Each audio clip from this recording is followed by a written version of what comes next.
straight into it. I measured the grid leak resistors.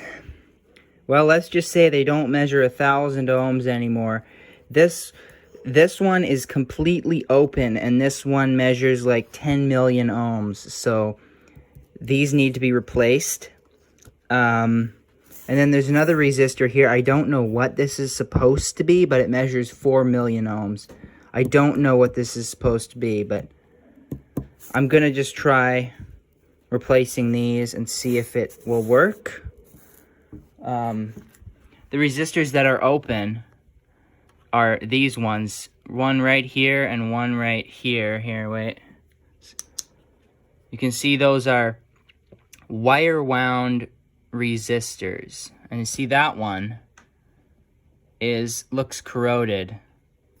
Let's see, can we zoom in on that? See that? That corrosion right there? So these are completely open, these resistors. They need to get replaced. Well, there are the resistors, the two 1,000 ohm resistors. They're just kind of tacked in there. If this fixes it, I'll neaten it up. But and then what else? Oh yeah, last time we were looking at this, I noticed there was one coupling capacitor here, and I found it. It's not in this can of capacitors. It's actually right here. And I don't know if that's a paper capacitor or what, but I don't know. We're just gonna have to test it now and see if this fixes it, and if not, maybe we'll bridge over this capacitor with a modern one, see if that would fix it.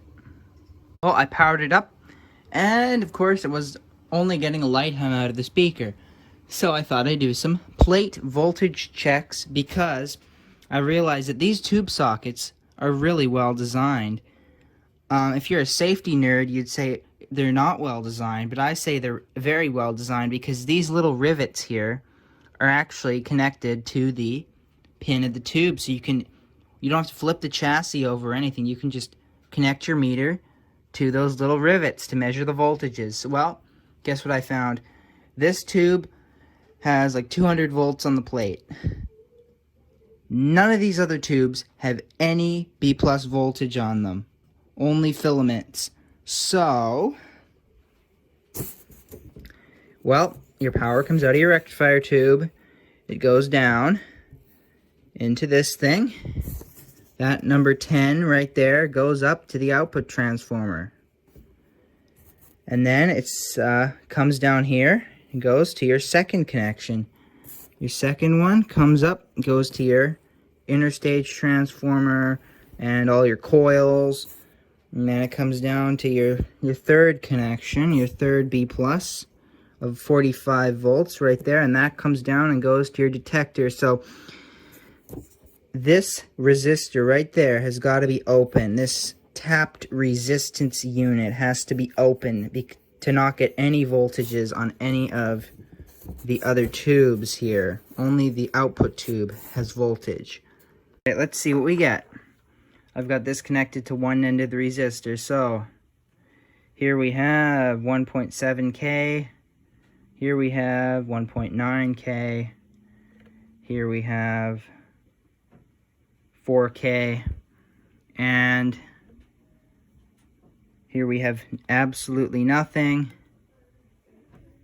Absolutely nothing. And on the last one, we have absolutely nothing. So this part here is open. All right, I rigged up a few more capacitors in the power supply. I put in this one, and that one. There's still two 1 microfarad capacitors that I didn't put in, but obviously this is so horrible. It's just for testing. Like this is like terrible soldering. And as far as the filter capacitor brick goes, this is my plan. To hold the box together, I'm going to put these blocks of wood in, and then there's a big one down there which is going to go at the top. So that'll hold the box together nice and solid. And time for another test. I hope that the power supply doesn't explode.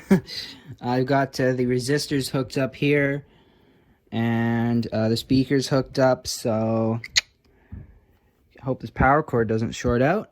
Here we go. We're at 80 volts, so give it 100.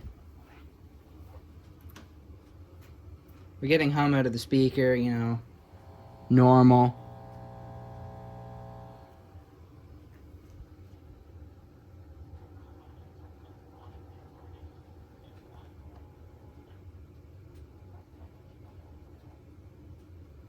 We get a few stations, but they're distorted.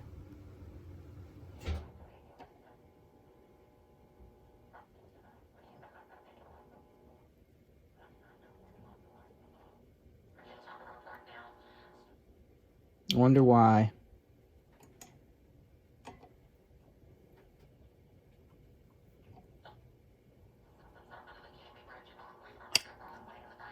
I figured out the distortion. It was easy.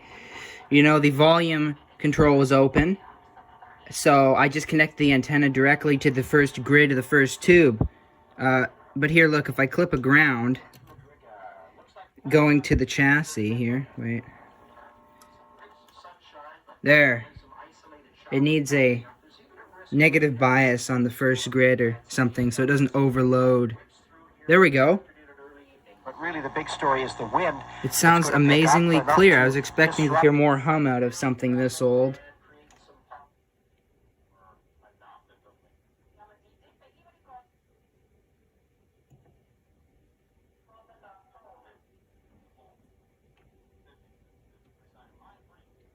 Yeah.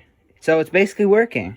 Well, it was working, and then I turned it off, and then I came back later. I was going to turn it on again. This time, nothing. And I traced it down to a bad connection on the 27 tube filament supply. And yeah, just horrible connection. Just, it's so corroded. I'm just going to like sand all this down with some sandpaper, or no, I'll use this wire brush on it, and then that should fix that. I'm not really surprised, but this thing is just so corroded. Alright, I'm going to try it again. I wire brushed the hell out of it. So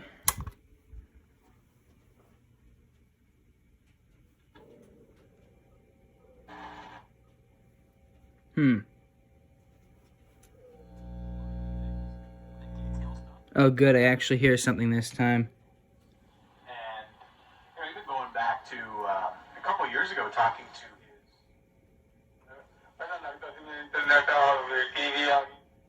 Wow, it's a whole bunch louder than before. Probably because of that. See, you can actually see the tubes glowing now, like they're supposed to.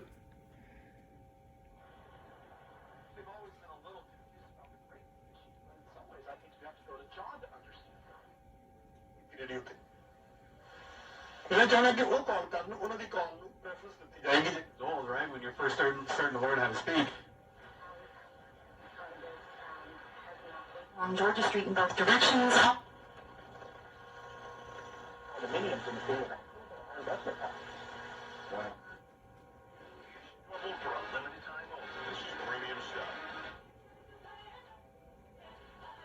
Gets a whole bunch more stations too.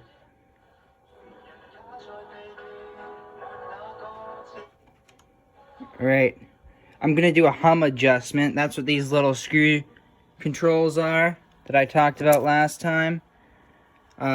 These are for the heaters because these are directly heated tubes, so you gotta adjust for lowest hum coming out of the speaker.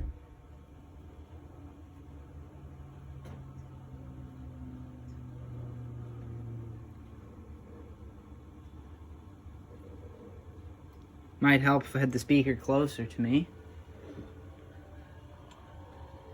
Put it up here. There.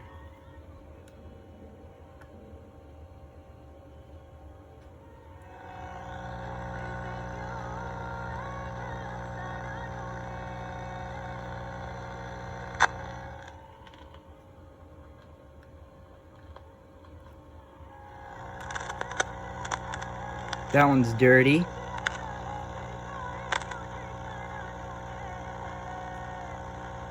Okay, I'll go to the next one.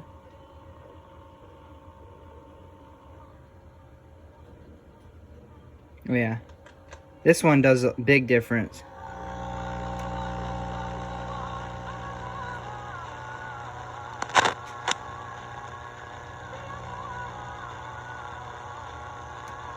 Okay, let's do the last one again.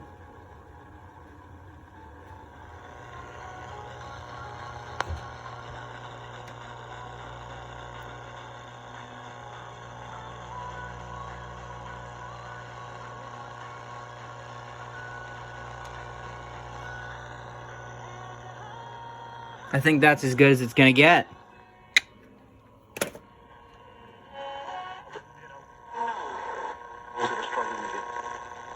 Way to kind of get around that. You're seeing how. There we go. It works.